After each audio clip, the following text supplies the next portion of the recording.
What if the line dividing wealth and poverty is not as wide and unbridgeable as we think? Imagine, if you will, a world where wealth is not solely determined by the size of one's bank account, but instead it is a reflection of a mindset, a lifestyle. Wealth is not just amassing material possessions, but it's about cultivating an abundance mentality. It's about recognizing that wealth is something that can be created, nurtured, and grown. It's about understanding that wealth is not finite, but abundant. It's about knowing that wealth is not just about having, but also about giving.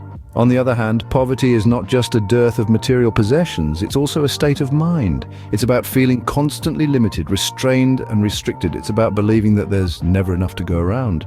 But what if we told you that these are not fixed states, that these are not labels that are stuck on us for life? Perhaps the secret to crossing this line resides within us, waiting to be discovered. Imagine a man born into poverty who, against all odds, found his way to wealth. Picture a young boy, born into a world where every day was a fight for survival. His early years were marked by hardship and struggle, his dreams muted by the harsh realities of life. His childhood playground was the streets, where he learnt the language of survival before he learnt to read. His school was life itself, and his lessons were taught by the cruel hands of poverty. But within him a spark was kindled, a spark that refused to be extinguished by the gusts of adversity. It was the spark of hope, the spark of ambition. It was the spark of a dream to break free from the shackles of his circumstances, to rise above his birthright of poverty. And so began his transformational journey, a journey not just of miles and years, but of the mind and spirit, a journey that required resilience and determination in the face of seemingly insurmountable obstacles. This journey wasn't a straight path to riches, it was a winding road filled with setbacks and detours. Each failure was a lesson, each obstacle a stepping stone. Every time he fell, he rose again, stronger and more determined, his spirit unbroken, his resolve unshaken. His transformation wasn't just about accumulating wealth, it was about changing his mindset, his attitude, his approach to life. He learned to see opportunity where others saw despair, to find potential in adversity.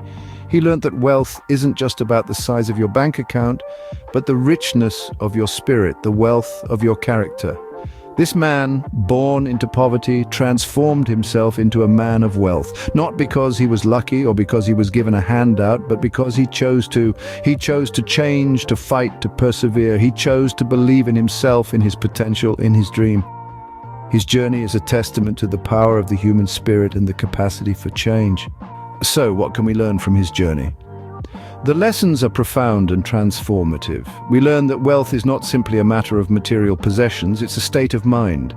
A mindset that sees opportunity where others see obstacles.